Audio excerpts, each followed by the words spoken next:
আজকের ভিডিওতে আমরা ক্লাস 11 এর ইংলিশ বিষয়ের দ্য সেকেন্ড কামিং এই কবিতাটির সম্পূর্ণ অংশের লাইন বাই লাইন বাংলায় অ্যানালিসিস করব। এর আগের যে পোয়েমগুলো তোমাদের ফার্স্ট সেমিস্টারে রয়েছে সবগুলো কমপ্লিট করা আছে এবং প্রোজ গুলোও কমপ্লিট করা আছে। যারা তোমরা ভিডিওগুলো দেখোনি, ডেসক্রিপশন বক্স চেক করো, সেখানে প্লেলিস্টের লিংক পেয়ে যাবে, সেখান থেকে তোমরা ভিডিওগুলো দেখে নিতে পারো। তো চলো দেরি না করে ক্লাস স্টার্ট করছি। দ্য সেকেন্ড কামিং এর কথাটার অর্থ কি? দ্য সেকেন্ড মানে হচ্ছে দ্বিতীয়বার, আর কামিং মানে আসছে, অর্থাৎ দ্য সেকেন্ড কামিং দ্বিতীয়বার আসছে। তো কবিতাটি শুনে আমাদের মনে হতে পারে দ্বিতীয়বার কি আসছে, তাই না? দেখো, যীশু খ্রিস্টের জন্মের প্রায় 2000 বৎসর আগে, সেই সময় বিশ্বে অরাজকতা, নৈরাজ্য, এই বিশৃঙ্খলা এগুলো চলছিল। তারপর যীশু খ্রিস্ট আসেন এবং সেখানে শান্তি প্রতিষ্ঠিত হয়, অর্থাৎ এই নৈরাজ্য বিশৃঙ্খলার পরিবর্তে শান্তি প্রতিষ্ঠিত হয়। ঠিক তেমনি ভাবে প্রথম বিশ্বযুদ্ধ যখন হয়, প্রথম বিশ্বযুদ্ধের পর এই যে বিশ্বে আবার রক্তারক্তি অবস্থা, বিশৃঙ্খলা, নৈরাজ্য আবার সৃষ্টি হয়। তাহলে যীশু খ্রিস্টের জন্মের 2000 বছর আগে ছিল একটা নৈরাজ্য বা বিশৃঙ্খলা, আবার যীশু খ্রিস্টের জন্মের 2000 বছর পরে আবার বিশৃঙ্খলা সৃষ্টি হয়। ঠিক সেই সময় যে বিশৃঙ্খলা, সেই বিশৃঙ্খলার হাত থেকে গোটা বিশ্বকে উদ্ধার করার জন্য যেন দ্বিতীয়বার আবার যীশু খ্রিস্টের জন্ম হচ্ছে, বা তিনি আবার দ্বিতীয়বার আসছেন। কবি এটাই বলতে চেয়েছেন বা বোঝাতে চেয়েছেন। আমরা কবিতাটি পড়তে পড়তে আরো বিস্তারিত জানবো। এবার আমরা কবি উইলিয়াম বাটলার ইয়েটস সম্পর্কে দু একটা কথা জেনে নেব। উইলিয়াম বাটলার ইয়েটস অর্থাৎ ডব্লিউ.বি. ইয়েটস, তিনি ছিলেন একজন আয়ারল্যান্ডের কবি, অর্থাৎ আইরিশ পোয়েট। আয়ারল্যান্ডের মানুষদের বলা হয় আইরিশ, তাহলে আয়ারল্যান্ডের কবি অর্থাৎ আইরিশ পোয়েট। তিনি 1865 অর্থাৎ 1865 সালের 13 জুন তিনি আয়ারল্যান্ডের ডাবলিনে জন্মগ্রহণ করেন, অর্থাৎ ডাবলিন শহরে জন্মগ্রহণ করেন। এবং তিনি তার যে নোবেল প্রাইজ পেয়েছিলেন, অর্থাৎ তার অ্যাওয়ার্ডস, 1923 সালে তিনি নোবেল প্রাইজ পেয়েছিলেন ফর লিটারেচার, অর্থাৎ সাহিত্যের জন্য তিনি নোবেল প্রাইজ পেয়েছিলেন। এবং তিনি 1939 সালের জানুয়ারি 28 অর্থাৎ জানুয়ারি 28, 1939 তিনি মৃত্যুবরণ করেন। তো দেখো, এখানে আমরা ডব্লিউ.বি. ইয়েটস সম্পর্কে বেশি কিছু পড়বো না। তার জন্ম এবং তিনি কোথায় জন্মেছেন, তার মৃত্যু এবং তিনি কি অ্যাওয়ার্ডস পেয়েছিলেন কত সালে, এটুকু।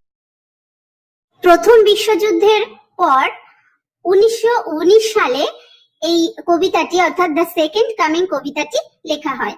তো দেখো, আমরা লাইন বাই লাইন পড়ি। একটা কবিতার একটা লাইনের আক্ষরিক একটা অর্থ আছে, অর্থাৎ আমরা যেরকম ভাবে লাইন বাই লাইন মানে যেরকম পড়ি সেই রকম একটা অর্থ আছে, এবং এর কিন্তু একটা অবশ্যই ইনার মিনিং রয়েছে। প্রত্যেকটা কবিতায় সেটা যেটা বোঝায়, কিন্তু তার ইনারে অর্থাৎ ইনার মিনিং একটা রয়েছে, আভ্যন্তরীণ অর্থ। তো সেই অর্থগুলো আমরা জানবো। দেখো, turning and turning in the widening gyre, the falcon cannot hear the falconer. তাহলে কি হলো? টার্নিং এন্ড টার্নিং, ঘুরতে ঘুরতে, অর্থাৎ চক্রাকারে ঘুরতে ঘুরতে। কোথায়? ইন দা ওয়াইডেনিং জার, মানে প্রসারমান যে বলা হয় চক্র, সেটাকে ওয়াইডেনিং জার বলছে। ঘুরতে ঘুরতে কোথায়? প্রসারমান চক্রে। দা ফ্যালকন, বাজ পাখি, ক্যানট হিয়ার, শুনতে পায় না। দা ফ্যালকনার, ফ্যালকনার মানে হচ্ছে তার যে পালক, সেই পালকের কথা আর শুনতে পায় না। ওকে, তো এখানে কি বোঝাচ্ছে দেখো, টার্নিং অ্যান্ড টার্নিং মানে ক্রমবর্ধমান চক্রাকারে আবর্তন হচ্ছে। In the widening gyre, widening gyre হচ্ছে যে ক্রমবর্ধমান কক্ষে ঘোরে, সেই ঘুরছে। দা ফ্যালকন, এখানে ফ্যালকন বলতে যে বাজ পাখির কথা বলা হয়েছে, আসলে ফ্যালকন বোঝাচ্ছে বর্তমান সভ্যতা, অর্থাৎ ফ্যালকন হচ্ছে এখানে মানুষের প্রতীক। আর এই যে ফ্যালকনার অর্থাৎ পালক, পালক হলো কেন্দ্র অর্থাৎ খ্রিস্ট। যে খ্রিস্ট জন্মের কারণে খ্রিস্টীয় যুগের সূচনা, তার থেকেই মানব জগৎ বিচ্ছিন্ন হয়ে যাচ্ছে। ফ্যালকন ফ্যালকনারের কথা শুনছে না, অর্থাৎ বাজ পাখি তার যে পালক ফ্যালকনার তার কথা শুনছে না। তার মানে এই যে মানব সভ্যতা, তার কেন্দ্রকে খ্রিস্ট, যীশু খ্রিস্ট। তার কথা শুনছে না, অর্থাৎ তার থেকে বিচ্ছিন্ন হয়ে পড়ছে এই মানুষ বা এই মানব সভ্যতা। তাই বলা হচ্ছে, ঠিক আছে। অর্থাৎ বাজ পাখিকে যে লালন পালন করে এবং শিকারের শিক্ষা দেয় সেই হচ্ছে ফ্যালকনার, সেই বোঝানো হয়। কিন্তু এখানে খ্রিস্টকে বোঝানো হচ্ছে, যিশু খ্রিস্টকে বোঝানো হচ্ছে। Things fall apart, the centre cannot hold. Things fall apart অর্থাৎ সমস্ত কিছুই কি খসে খসে পড়ছে। দ্য সেন্টার ক্যানট হোল্ড কেন্দ্র ধরে রাখতে পারছে না। সেন্টার মানে কেন্দ্র, ক্যানট হোল্ড মানে ধরে রাখতে পারছে না। আবর্তনকারী চক্র যখন ছেড়ে দেয় সম্পূর্ণরূপে, তখন কি হয়? সভ্যতার স্তম্ভগুলি ভেঙে পড়ে। সেই রকমই কেন্দ্র থেকে বিচ্ছিন্ন হয়ে যাওয়া, অর্থাৎ খ্রিস্ট থেকে বিচ্ছিন্ন হয়ে যাওয়ার কারণে সমস্ত কিছুই ভেঙে পড়ছে, সবকিছু নষ্ট হয়ে যাচ্ছে এবং কেন্দ্র কোনো কিছুই ধরে রাখতে পারছে না। মেয়ার anarchy is loosed upon the world.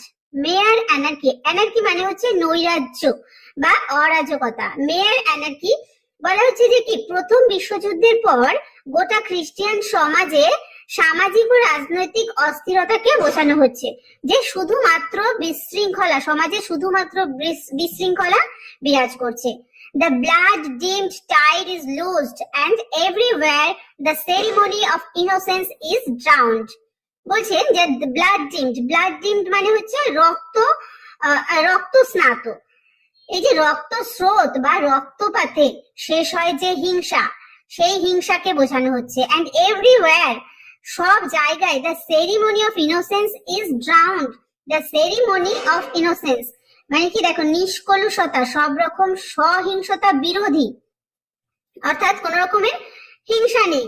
এই যে রক্তস্নাত স্রোতের মতো হিংসার বিপরীতে খ্রিস্ট উপস্থাপিত যে উদযাপন, সেটাকেই বোঝানো হচ্ছে যে নিষ্কলুষতা, অর্থাৎ সেখানে কোনো কলুষতা নেই, সেই উদযাপনকেই বোঝানো হয়। কিন্তু আজকাল এই নিষ্কলুষতা অর্থাৎ কলুষতা বিহীন যে বিষয়টা, তার জয়গান আর করা হয় না। সেটা কি হচ্ছে? নিষ্কলুষতা ইজ ড্রাউন্ড, সেটা নিমজ্জিত হয়ে যাচ্ছে, অর্থাৎ শেষ হয়ে যাচ্ছে।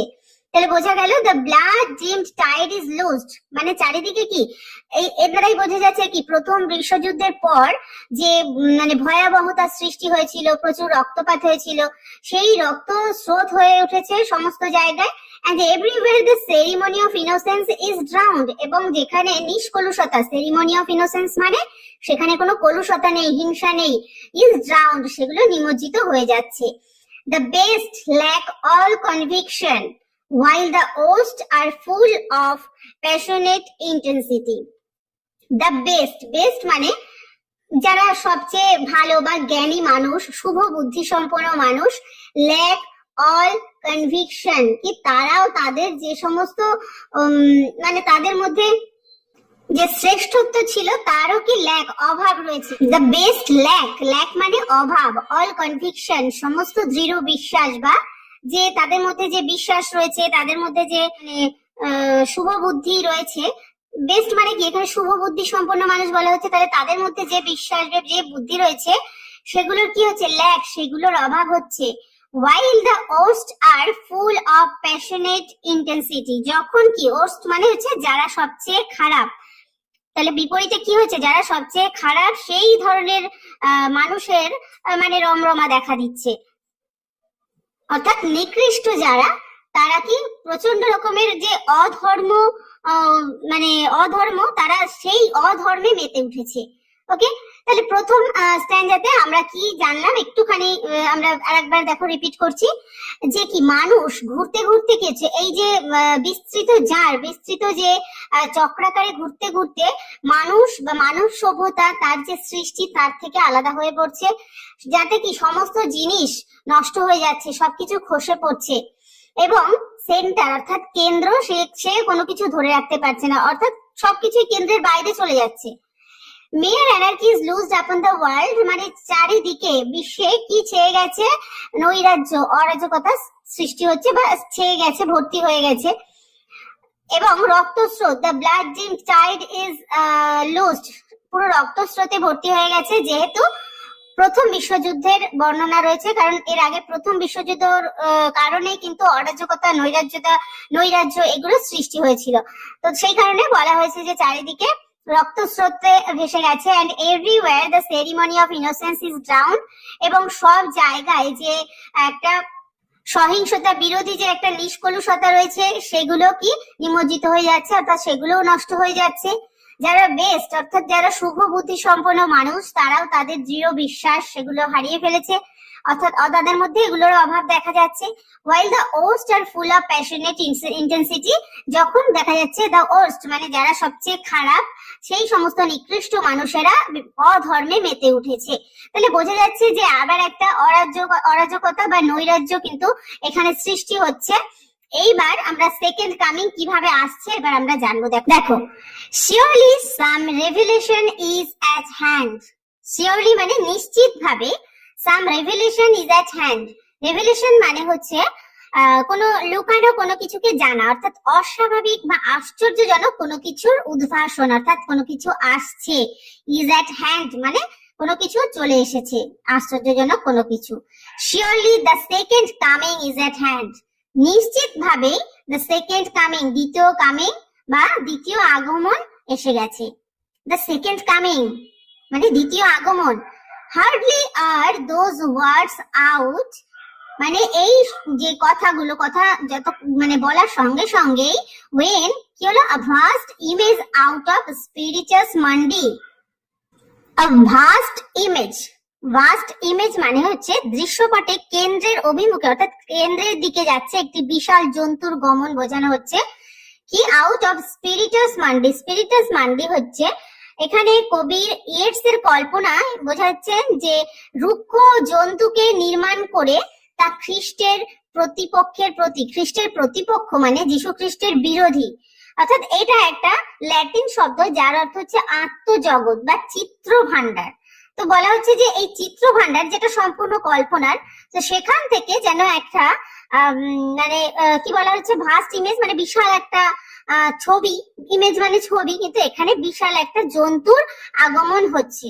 কখন? এই যে ঘোষণা হলো দ্বিতীয় কামিং বা দ্বিতীয়বার আসছে, এটা ঘোষণার পরপরই যে hardly are those words out মানে এই যে ঘোষণা হলো তার পরপরই when a vast image out of spiritus mundi, অর্থাৎ এই কল্পনার কবির কল্পনার জগৎ থেকে একটা জন্তুর মতো বিশাল জন্তুর মতো একটা মানে এখানে বলা হচ্ছে জান্তব একটা জিনিস সে কিনা দৃশ্যপটে কেন্দ্রের অভিমুখে, অর্থাৎ কেন্দ্র যেদিকে, কেন্দ্র মানে কি, কেন্দ্র মানে আমরা এখানে পড়লাম কি খ্রিস্ট অর্থাৎ সৃষ্টি যিনি করেছেন, তো সেই অভিমুখে যাচ্ছেন। troubles my sight, troubles my sight মানে আমার দৃষ্টি, অর্থাৎ এই নতুন চিত্রটি কবিকে কি উদ্বিগ্ন, troubles হচ্ছে উদ্বিগ্ন করে তুলেছে, সাইট মানে আমার দৃষ্টিকে উদ্বিগ্ন করে তুলেছে কি এই যে বিশাল যে জন্তুর গমন। somewhere in sands of the desert, somewhere কোথাও, in sands of the desert, sands হচ্ছে বালুকা রাশি, of the desert মরুভূমির বালুকা রাশির মধ্যে, a shape with lion body and the head of a man, একটা শেপ একটা আকৃতি, তার যে জন্তুটা বা যে দানবের কথা বলা হচ্ছে, জান্তব যে পশু বলা হচ্ছে, সেই পশুর কথা বলা হয়েছে, তার শেপটা কেমন, উইথ লায়ন বডি যার কিনা সিংহের মতো শরীর, এবং the head of a man অর্থাৎ মানুষের হচ্ছে মাথা, অর্থাৎ মাথাটা হচ্ছে মানুষের আর শরীরটা হচ্ছে সিংহের।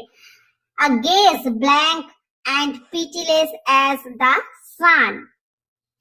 ওকে, দ্য গেজ ব্ল্যাঙ্ক মানে এখানে যে দৃষ্টি, গেজ মানে দৃষ্টি, সেটা হচ্ছে কি ব্ল্যাঙ্ক শূন্য, অ্যান্ড পিটিলেস নির্দয়, অ্যাজ দ্য সান সূর্যের মতো।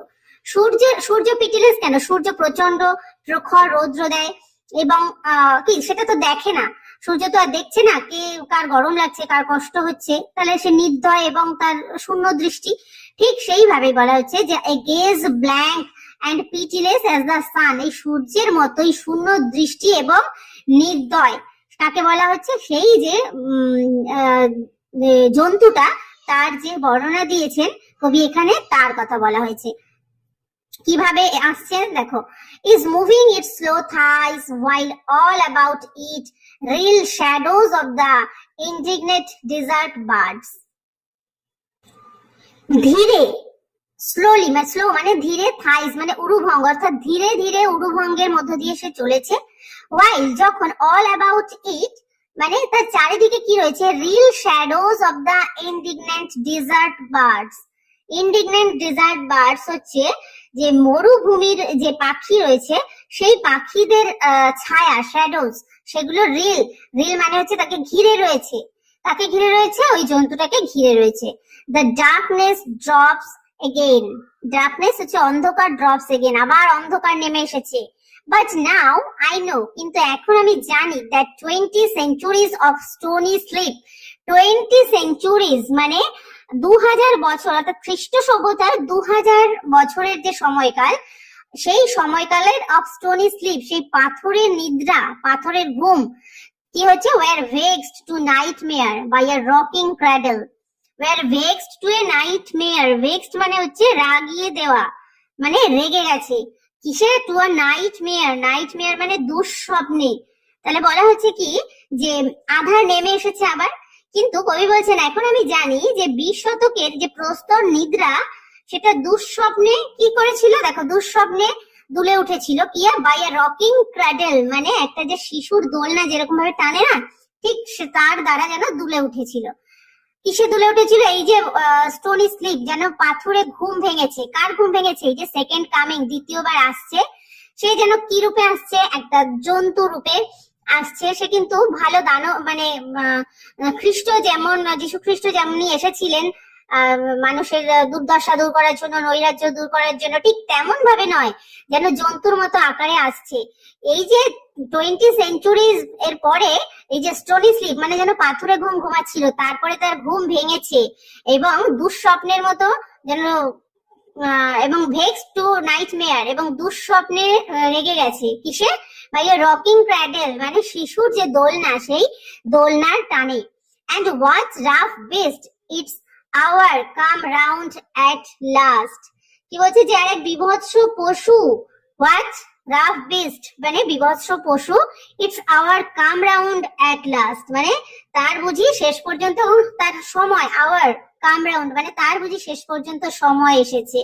তার মানে যে প্রথম বিশ্বযুদ্ধের অরাজকতা, যে ক্ষতবিক্ষত রক্তাক্ত অবস্থা, সেই অবস্থা পরে তারপরে আবার এইরকম ভাবে দানব রূপে, জন্তু রূপে কবি একজনকে দেখতে পাচ্ছেন। তার মানে কি, হয়তো এই অবস্থা দূর করার জন্য তিনি আসছেন, কিন্তু অন্য রূপে আসছেন। দেখো, slouches towards Bethlehem to be born, slouches মানে এগিয়ে চলেছে, towards Bethlehem, বেথলেহেমের দিকে, to be born জন্মানোর জন্য।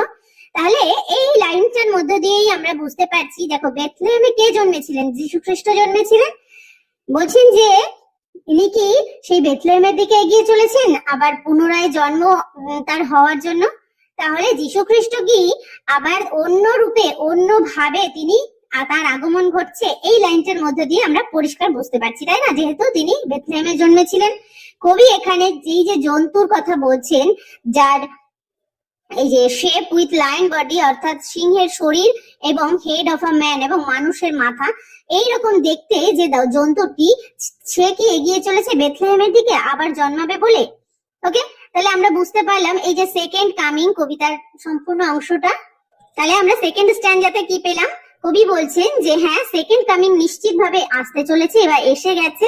এই ঘোষণার সঙ্গে সঙ্গেই কবির কল্পনায় ভেসে উঠেছে একটা চিত্র, যে চিত্রটা তাকে কিন্তু খুব ভাবাচ্ছে, মানে তাকে কষ্ট দিচ্ছে কি, যে একটা মরুভূমিতে বালির মধ্যে যেন একটা শেপ, একটা আকৃতি হয়ে উঠেছে, সেটার সিংহের মতো শরীর, মানুষের মতো মাথা এবং যেন সূর্যের মতো শূন্য দৃষ্টি এবং দয়াহীন এইরকম, এবং সে ধীরে ধীরে এগিয়ে চলেছে। মরুভূমির পাখিরা যেন তাকে ঘিরে ধরে রয়েছে, আবার অন্ধকার এসে পড়েছে।